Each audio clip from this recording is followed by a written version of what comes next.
اور اسی طرح ان کی سماعت پر یعنی ان کے کانوں پر بھی اللہ نے مہر لگا دی ہے۔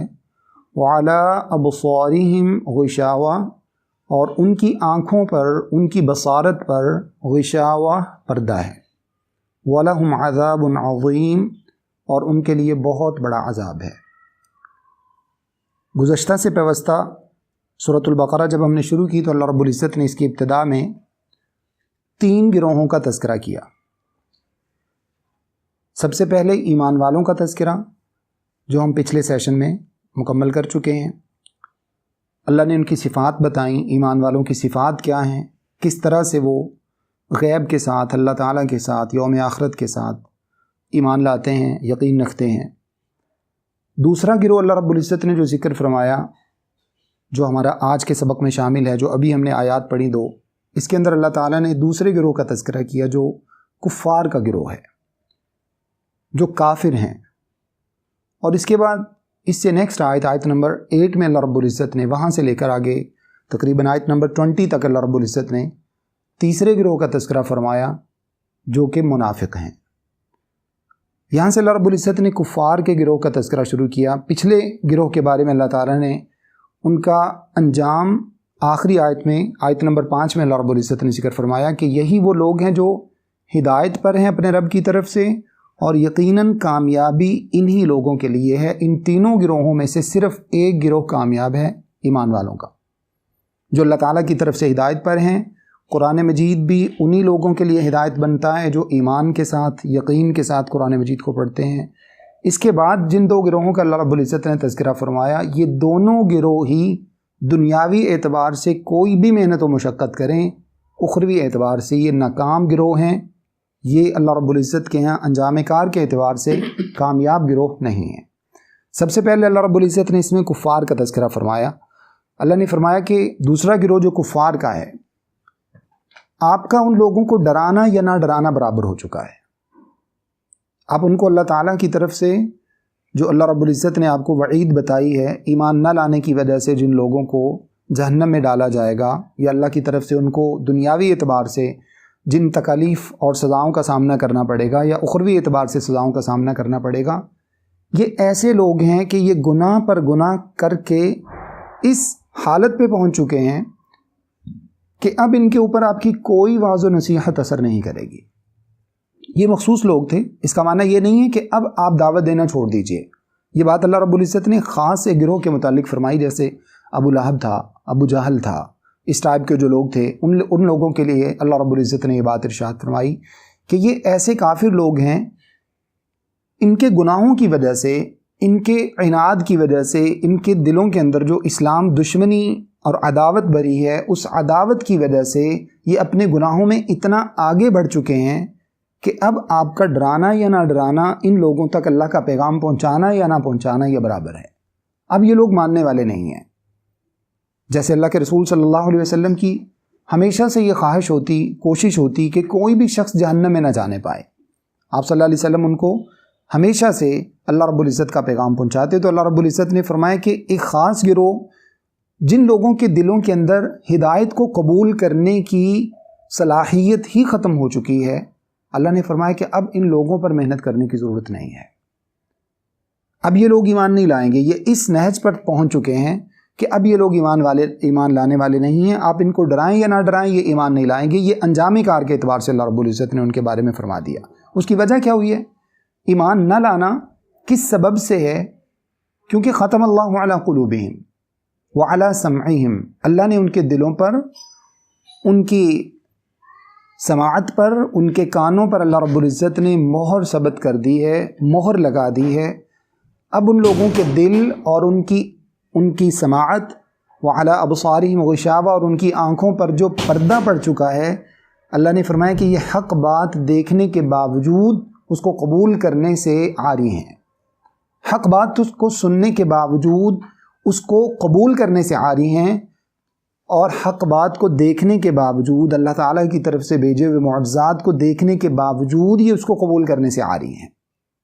ظاہری طور پر اپنی آنکھوں سے دیکھتے ہیں، اپنے کانوں سے سنتے بھی ہیں، اپنے دل سے اس بات کا ادراک بھی کرتے ہیں، لیکن اس کے باوجود سرداری آڑے آتی ہے، اپنا قبیلہ آڑے آتا ہے، ظاہری طور پر شان و شوکت آڑے آتی ہے، اور وہ سمجھتے ہیں کہ شاید اگر ہم اپنے جیسے بعض ان میں سے آپ صلی اللہ علیہ وسلم کے چچا تھے، اگر ہم اپنے بھتیجے پر ایمان لے آئے تو شاید ہماری جو سرداری ہے، ہمارا جو ایک پروٹوکول ہے دنیا کے اندر، ہمارا وہ متاثر ہو جائے گا۔ تو اس کی وجہ سے اللہ نے فرمایا کہ اللہ نے ان کے دلوں پر اب مہر لگا دی ہے۔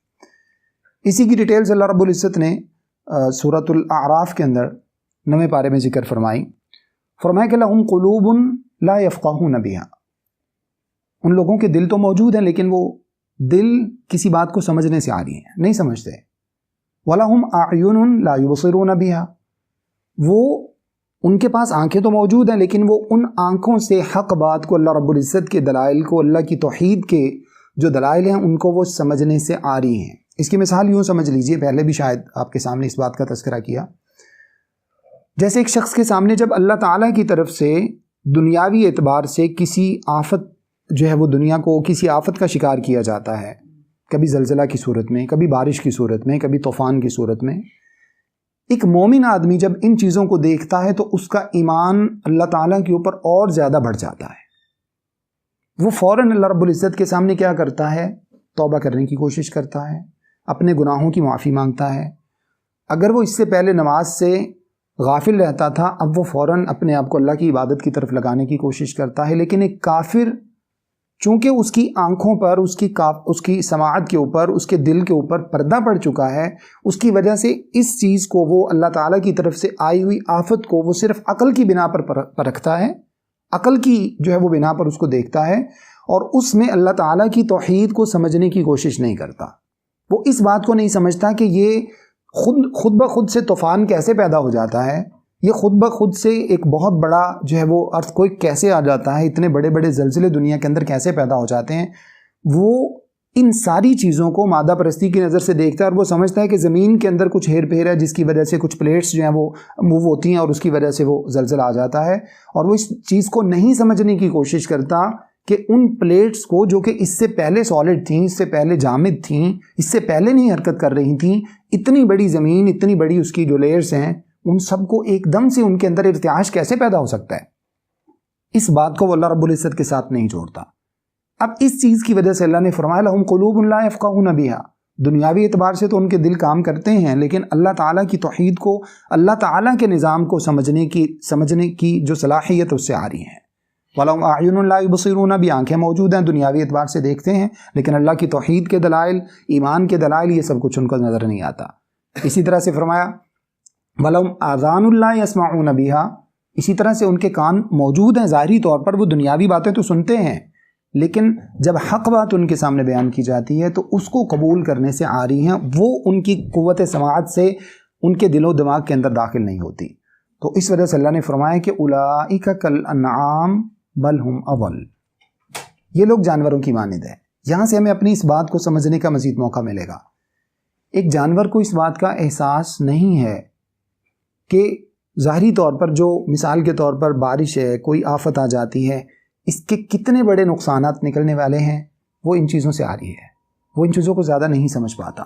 ایک محدود جو اللہ رب العزت نے اس کو عقل سے نوازا ہے، صرف وہ اس کو نظر آتا ہے کہ شاید اس کا مالک اس کو مارے گا، اس طرح کی چیز کا تھوڑا سا احساس اس کے اندر پیدا ہوتا ہے، اور بعض مرتبہ اس کا بھی نہیں ہوتا۔ کچھ جانور ایسے ہوتے ہیں ان کے اندر اس چیز کا بھی احساس پیدا نہیں ہوتا۔ اب جو سمجھ اور شعور اللہ رب العزت نے انسان کو عطا فرمایا ہے، اگر اس کا کمپیریزن ہم جانوروں کے شعور سے کریں تو جانور نہ بلڈنگ بنا سکتا ہے، نہ گھر بنا سکتا ہے، نہ اپنی رہائش کے لیے اتنا خوبصورت ارینج کر سکتا ہے۔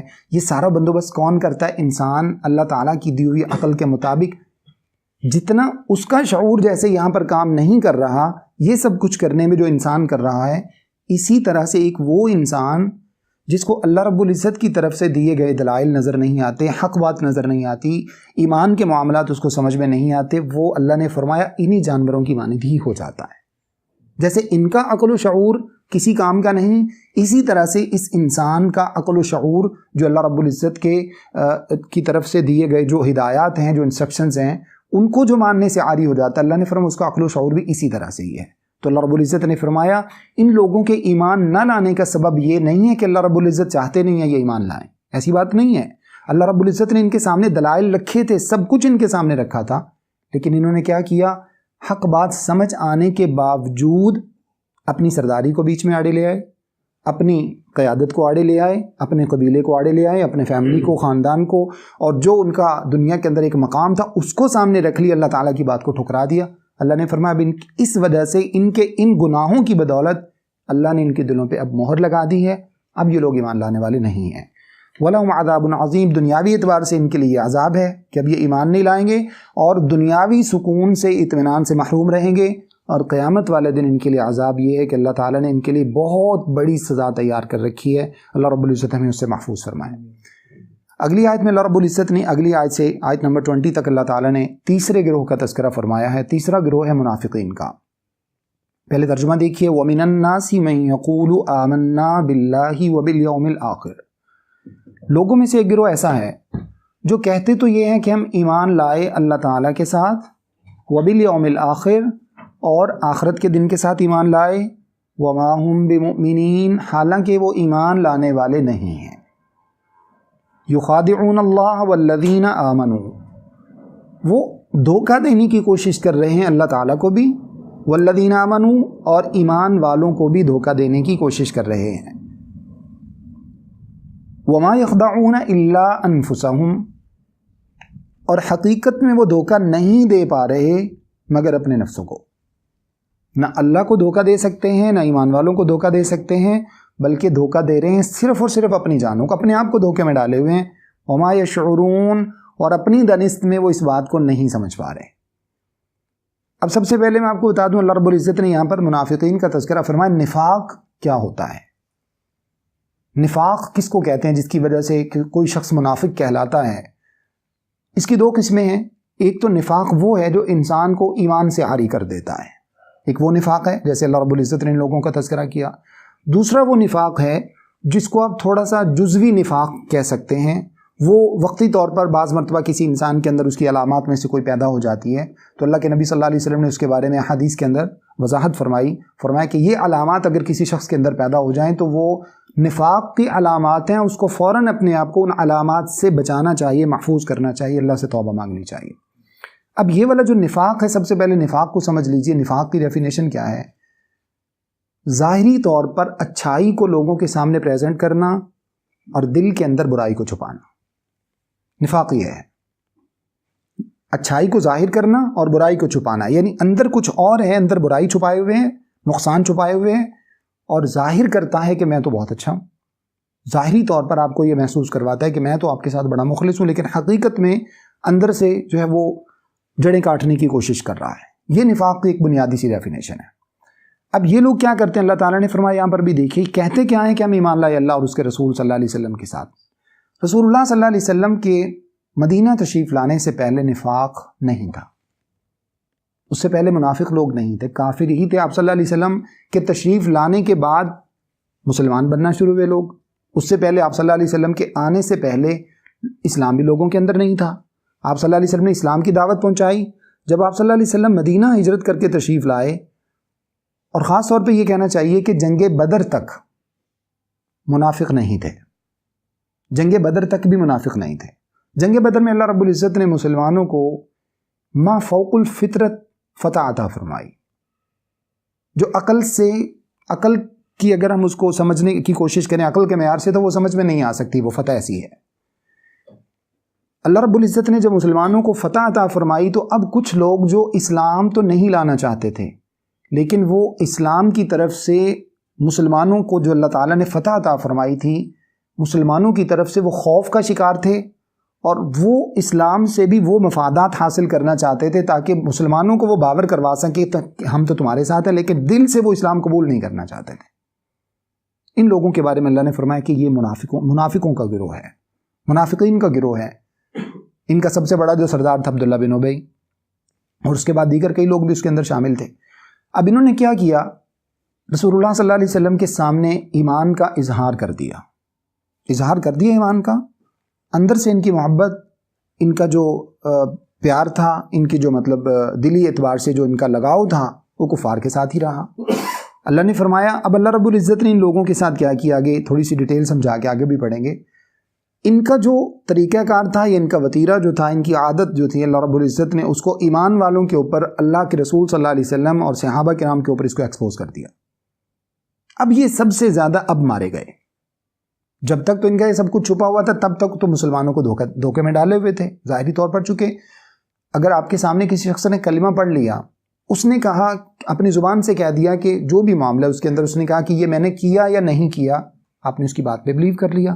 اس کے دل کو آپ چیر کے نہیں دیکھ سکتے کہ اس کے دل کے اندر اس بارے میں کیا مطلب موجود ہے, کیا رائے ہے, یا کیا وہ اپنے ذہن کے اندر اس معاملے میں اپنی جو ہے وہ سوچ رکھتا ہے.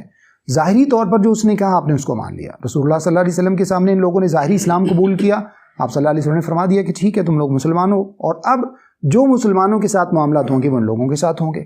لیکن ان لوگوں کی جو اس طرح کے معاملات تھے کہ ظاہری طور پر تو اسلام شو کرتے لیکن حقیقت میں مومن نہیں تھے, اللہ رب العزت نے مسلمانوں کے اوپر ایکسپوز کر دیا.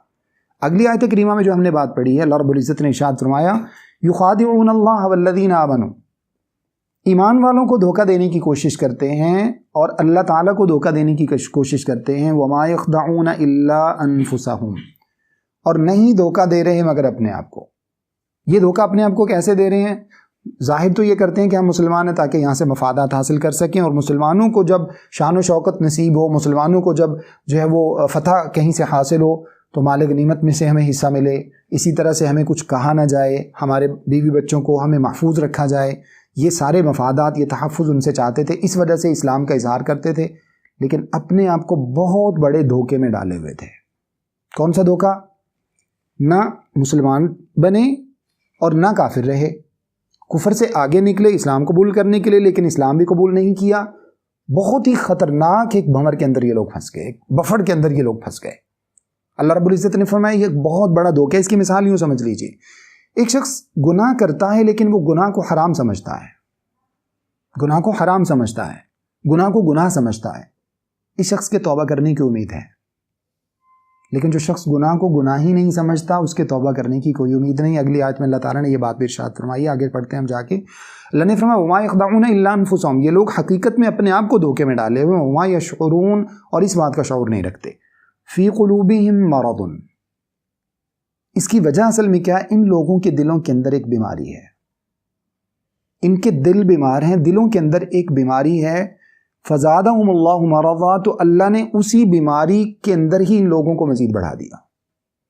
وہی بیماری ان کے دلوں کے اندر اور بڑھتی چلی گئی. دل کو کمزور کرنے والی دو قسم کی بیماریاں ہوتی ہیں, دو قسم کی بیماریاں جو دل کو کمزور کرتی ہیں. ایک وہ بیماریاں ہیں دل کے اندر جو کفر کی بیماری, نفاق کی بیماری, جو اور شرک کی بیماری, جو انسان کے دل کو اسلام کی طرف, اللہ اور اس کے رسول صلی اللہ علیہ وسلم کی طرف نہیں آنے دیتی. اور دوسری بیماری کون سی ہے؟ گناہ کی پسندیدگی کی بیماری, گناہ کے ساتھ محبت کی بیماری. جب گناہ کی طرف انسان کا لگاؤ ہوتا ہے تو وہ انسان توبہ کی طرف نہیں آتا. اللہ نے اسی بارے میں ارشاد فرمایا قرآن مجید کی دوسری آیت میں, فَيَطْمَعَ الَّذِي فِي قَلْبِهِ مَرَضٌ. خواتین کے متعلق جب اللہ رب العزت نے حکم ارشاد فرمایا سورۃ الاحزاب میں کہ آپ ان کے سامنے تھوڑا سا اپنی گفتگو کے اندر تھوڑا سا ایک سختی پیدا کر کے بات کریں. جب کسی غیر مرد کے ساتھ بات کرنے کی ضرورت پیش آ جائے تو پردے کے احکام میں یہ شامل ہے. کئی آداب اللہ رب العزت نے یہاں پر پردے کے بارے میں ذکر فرمایا. ان میں سے ایک یہ ہے کہ فرمائے کہ جب آپ کسی غیر مرد سے, غیر محرم سے بات کرنے کی ضرورت پیش آئے تو زبان کے اندر اس طرح کی ترشی ہونی چاہیے کہ جو شخص جس کے دل کے اندر شیطان کوئی وسوسہ پیدا کرنا چاہتا ہے اس کے دل میں کوئی وسوسہ پیدا نہ ہو سکے. فَيَطْمَعَ الَّذِي فِي قَلْبِهِ مَرَضٌ, جس کے دل میں وسوسہ ہے وہ طمع کرے گا.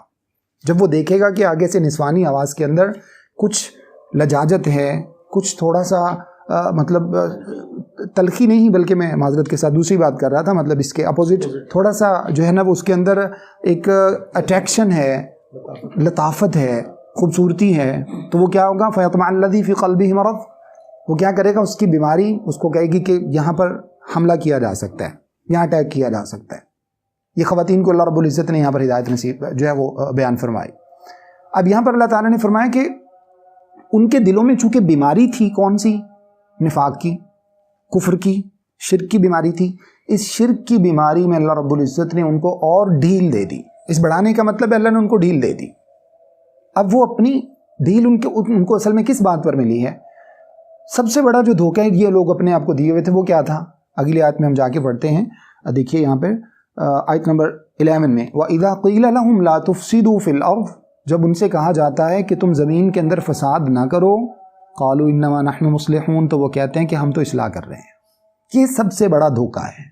دو چیزوں کو جمع کر لیا، زمین کے اندر فساد برپا کر رہے ہیں اور سمجھتے یہ ہیں کہ ہم تو اصلاح کر رہے ہیں۔ یہ جو اپنے آپ کو انہوں نے دھوکہ دیا، وہ اپنی دانستگی میں جو یہ چیز کر رہے ہیں، اللہ نے فرمایا یہی سب سے بڑی رکاوٹ ہے ان لوگوں کے ہدایت پر آنے میں۔ اگر یہ اس کو غلط سمجھتے، اس کو فساد سمجھتے، چینج کرنے کی کوشش کرتے۔ جب ایک شخص سمجھتا ہی نہیں ہے کہ میں پیشنٹ ہوں یا میں بیمار ہوں یا مجھے کوئی ڈیزیز ہے، تو وہ علاج کے لیے کبھی نہیں جائے گا۔ جیسے بعض مرتبہ کچھ ایسے سائیکی قسم کے پیشنٹس ہوتے ہیں، سائیکولوجیکل ان کے ساتھ پرابلم ہوتا ہے، تو ان کو آپ کو بڑے طریقے کے ساتھ ٹریٹ کرنا پڑتا ہے۔ آپ ان کو یہ باور کروائیں کہ آپ کو جو ہے نا اس طرح کا پریشانی لاحق ہے جس کی وجہ سے ڈاکٹر کو ملنا ضروری ہے۔ جب وہ مانے گا تو علاج کروائے گا، اور اگر مانے گا نہیں تو علاج نہیں کروائے گا۔ ان لوگوں کا مسئلہ کیا ہے؟ فرمائیں کہ یہ فساد جو کر رہے ہیں، اور فساد دیکھیے یہاں پر اللہ نے کس چیز کو قرار دیا ہے۔ فساد کا معنی کیا ہے؟ تخریب کاری، کسی بھی چیز کو خراب کرنے کی کوشش کرنا، یہ تخریب کاری کرنا، یہ فساد ہے۔ فساد یہاں پر اللہ نے کس چیز کو قرار دیا ہے؟ ایمان کے خلاف، اطاعت کے خلاف اللہ کی نافرمانی کرنا، ایمان کو قبول نہ کرنا اور اس کے بعد اللہ رب العزت کی نافرمانی کرنا، دنیا کے اندر سب سے بڑا فساد یہ ہے۔ سب سے بڑا فساد دنیا کے اندر یہ ہے کہ اللہ رب العزت کی نافرمانی کی جائے۔ اللہ نے فرمایا کہ ان لوگوں سے جب یہ کہا جاتا ہے کہ تم فساد نہ کرو، تو یہ کیا کہتے ہیں؟ نہیں، ہم تو اصلاح کر رہے ہیں، ہم تو خیر خواہی کرنے کی کوشش کر رہے ہیں۔ اللہ نے فرمایا یہ سب سے بڑا دھوکہ ہے۔ پچھلی آیت ایک مرتبہ دوبارہ سے دیکھ لیجئے، فی قلوبہم مرض فزادہم اللہ مرضا۔ اللہ نے فرمایا ان لوگوں کے دلوں کے اندر یہ جو بیماری تھی، اللہ نے ان کو ڈھیل دے دی، اپنی اس بیماری کے اندر اور بڑھتے چلے گئے۔ یہ اللہ کی طرف نسبت جو ہے نا، فزادہم اللہ مرضا، اللہ نے ان کو ان کی بیماری میں بڑھا دیا۔ اللہ کا بیماری میں ان کو بڑھانے کا مطلب یہ کہ اللہ نے ان کو مزید مہلت دے دی۔ ٹھیک ہے، چلتے رہو، اگر تمہاری دانست میں کوئی بات سمجھ میں آ جائے گی تو لوٹ آؤ گے، نہیں تو ٹھیک ہے، تم بھی چل کے دیکھو، ہم بھی دیکھتے ہیں۔ جیسے بعض آیتوں میں اللہ نے فرمایا کہ جو ہے نا وہ وَإِن تَعُودُوا نَعُودْ، اگر تم لوٹو گے تو ہم بھی لوٹیں گے، تم اگر گناہوں میں بڑھتے چلے جاؤ گے تو پھر ہم تم سے نمٹ لیں گے۔ اسی طرح کی بات اللہ نے یہاں فرمائی، وَلَهُمْ عَذَابٌ أَلِيمٌ بِمَا كَانُوا يَكْذِبُونَ۔ اللہ نے فرمایا ان لوگوں کے لیے بہت ہی دردناک عذاب ہے اس چیز کے سبب جو یہ جھوٹ بول رہے ہیں، جو یہ دھوکہ دینے کی کوشش کر رہے ہیں، مسلمانوں کو یہ باور کروانے کی کوشش کر رہے ہیں کہ ہم تو مسلمان ہیں۔ اگلی آیت ہم نے پڑھ لی اس سے پہلے کہ جب ان سے یہ کہا جاتا ہے فساد نہ کرو تو کیا کہتے ہیں؟ ہم تو اصلاح کرنے والے ہیں۔ نیکسٹ آیت نمبر 12 میں اللہ نے فرمایا الا خبردار۔ اب ہم آپ کو بتاتے ہیں کہ یہ جو دعویٰ کر رہے ہیں، دو باتوں کو انہوں نے جمع کر دیا، کرتے فساد ہیں، کہتے اصلاح ہیں۔ جب اصلاح کے نام پہ، میں نے معذرت کے ساتھ اس سے پہلے بھی ایک آدھ مرتبہ آپ سے گفتگو میں یہ کہا تھا کہ ہمارے معاشرے کے اندر سب سے بڑا دھوکہ مذہب کے نام پر کیا جاتا ہے۔ اس کا سبب کیا ہے؟ ایک ایسی عقیدت اور ایک ایسا تقدس میرے اور آپ کے دل میں مذہب کے بارے میں ہوتا ہے کہ مذہب کے بارے میں ہمیں کوئی کچھ بھی کہہ دے ہم خاموش ہو جاتے ہیں، کیونکہ مذہب کا مسئلہ ہے۔ مذہب کا مسئلہ سمجھ کر ہمیں کیا کرنا چاہیے؟ سب سے پہلے اسٹڈی کریں ہم مذہب کو، اللہ اور اس کے رسول کے احکامات کو پڑھیں، تاکہ کوئی مذہب کے نام پر ہمارے ساتھ چیٹ نہ کر سکے، مذہب کے نام پر کوئی ہمیں دھوکہ دے نہ سکے۔ تو اللہ تعالیٰ نے فرمایا خبردار، اب ہم آپ کو بتاتے ہیں کہ جس چیز کو یہ اصلاح کا نام دیے ہوئے ہیں، اب یہاں پر بھی دیکھیے معاشرے کے اندر بہت سے ایسے امور سر انجام دیے جاتے ہیں، گناہ ہیں، لیکن ان کو کہا جاتا ہے اچھا منع تو نہیں ہے کہیں، ہم تو اچھے کی کوشش کر رہے ہیں، ہمارا مقصد تو غلط نہیں ہے۔ کہ اللہ کو نہیں پتا کہ جن چیزوں کا مقصد غلط نہیں ہے ان کو اسلام بنا کے آپ کے سامنے پیش کیا جاتا؟ جب اللہ نے ان کو پیش نہیں کیا، اور خاص طور پہ ایک چیز عبادت ہے، عبادت ایک خاص ڈائریکشن میں کی جاتی ہے، ایک خاص کیفیت میں، ایک خاص اس کی جو ہے نا وہ مطلب کیفیات ہیں جو اللہ رب العزت نے بیان فرمائی ہیں۔ جب وہ اللہ نے بیان فرما دی ہیں تو کیا مجھے اور آپ کو اللہ کی عبادت کے طریقوں کا زیادہ پتہ تھا جو رسول اللہ صلی اللہ علیہ وسلم نے بیان نہیں فرمائے؟ اور ہم سمجھتے ہیں کہ نہیں، ہم تو چونکہ اچھا کرنے کی کوشش کر رہے ہیں۔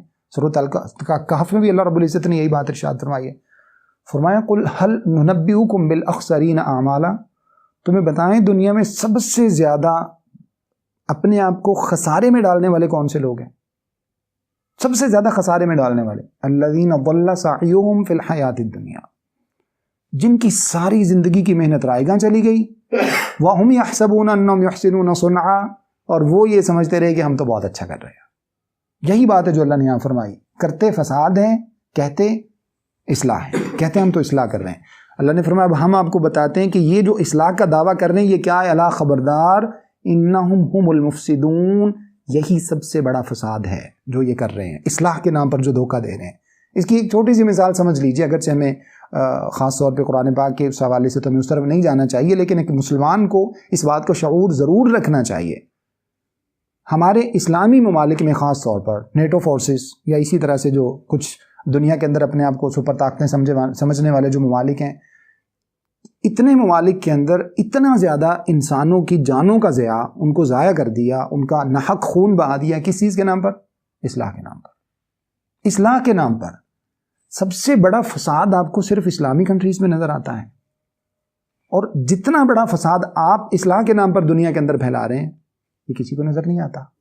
یہ سب سے بڑا دھوکہ، یہ منافقت ہے۔ اللہ رب العزت نے ارشاد فرمایا، آئیے ہم آپ کو بتاتے ہیں، الا انہم هم المفسدون، اصل فسادی یہ لوگ ہیں، ولکن لا یشعرون، لیکن یہ وقتی طور پر نہیں سمجھ پا رہے، قیامت والے دن ہم ان کو سمجھائیں گے۔ اب یہ شعور نہیں رکھتے اس بات کا، اب تو یہ اصلاح کے نام پر کر رہے ہیں کیونکہ اپنے آپ کو دھوکے میں ڈالے ہوئے ہیں۔ اس کے بعد اللہ نے فرمایا وَإِذَا قِيلَ لَهُمْ آمِنُوا، اور جب ان سے کہا جاتا ہے کہ ایمان لے آؤ، کما آمن الناس، جیسا کہ لوگ ایمان لائے۔ لوگوں سے مراد یہاں پر صحابہ کرام رضوان اللہ علیہم اجمعین۔ اللہ نے فرمایا جب ان سے کہا جاتا ہے کہ جیسے تمہارے ہی ساتھ رہنے والے لوگ ہیں، انصار بھی ہیں، مہاجرین بھی ہیں، جیسے انہوں نے اسلام قبول کیا، اپنی زندگیوں کو بھی بچایا، اپنی آخرت کو بھی بچا لیا، دنیاوی اعتبار سے سکون اور اطمینان کے اندر وہ آ گئے، اخروی اعتبار سے ان کو ایک بہت بہترین امید اللہ رب العزت نے ان کے دلوں کے اندر پیدا فرما دی ہے، اور وہ اس انعام کے حقدار بھی ہوں گے۔ چوتھے پارے میں ہم جا کر پڑھیں گے کہ جو شہید ہو گئے جو لوگ جنگ احد کے اندر، ان کو جب اللہ رب العزت نے ان کے مقامات سے نوازا، ان کے پروٹوکول سے اللہ رب العزت نے ان کو نوازا، ان کو اللہ تعالیٰ نے وہ انعامات عطا فرمائے، تو انہوں نے کہا اللہ رب العزت کاش کہ یہ پیغام، یہ منظر، یہ سب کچھ دنیا کے سامنے پہنچ جائے، ہمارے بھائیوں کو پتہ چل جائے۔ اللہ نے فرمایا ہم بتا دیں گے۔ اللہ نے آیتیں نازل فرمائی، چوتھے پارے کے اندر ہم جا کر پڑھیں گے، سورہ آل عمران کے اندر اللہ نے آیتیں نازل فرمایا کہ تمہارے بھائی تمہیں یہ پیغام دے رہے ہیں کہ دیکھو ہمیں اتنا خوبصورت انجام مل چکا ہے، تو خدارا اب اپنے آپ کو اللہ تعالیٰ کی نافرمانی میں کبھی مت لے کے جانا، ہمیشہ اللہ کی فرما برداری کرنا، یہ انعامات تمہارا انتظار کر رہے ہیں۔ تو اللہ رب العزت نے یہاں پر ارشاد فرمایا جب ان سے کہا جاتا ہے ایمان لے آؤ، صحابہ کی طرح تمہارے ہی ساتھ رہنے والے لوگ ہیں، انہوں نے رسول اللہ صلی اللہ علیہ وسلم کی حیثیت کو پہچان لیا، آپ کے منصب رسالت کو پہچان لیا، آپ کے پیغام کو سمجھ لیا، اور اپنی عقل سلیم کا استعمال کیا، اس عقل کا نہیں جس عقل نے تمہیں فساد کی طرف دھکیل دیا ہے، بلکہ عقل سلیم کا، اپنی فطرت سلیمہ کا استعمال کرتے ہوئے انہوں نے اللہ رب العزت کے دین کو قبول کر لیا ہے، تو ان کی طرح تم بھی قبول کر لو۔ کیا کہتے ہیں؟ قالوا انؤمن کما آمن السفہاء، کیا ہم ان لوگوں کی طرح ایمان لے آئیں جو بیوقوف ہیں؟ سفہاء سفیہ کی جمع ہوتی ہے، سفیہ عربی زبان میں بیوقوف کو کہا جاتا ہے۔ بیوقوفی کس بات کو انہوں نے کہا ہے؟ صحابہ کرام کے ایمان کو قبول کرنے کو، اسلام قبول کرنے کو، رسول اللہ صلی اللہ علیہ وسلم کی اطاعت کرنے کو ان لوگوں نے بیوقوفی قرار دیا ہے۔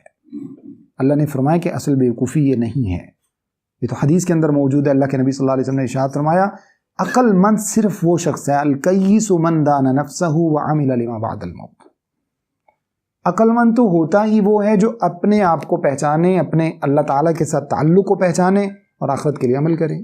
بل تؤثرون الحیات الدنیا، تم دنیاوی زندگی کو ترجیح دے کر سمجھتے ہو کہ تم بہت بڑے عقل مند ہو، والآخرۃ خیر وابقیٰ، اور تمہیں یہ پتہ ہی نہیں چلا کہ اصل میں جو زندگی باقی رہنے والی ہے وہ کون سی ہے، وہ تو آخرت کی زندگی تھی۔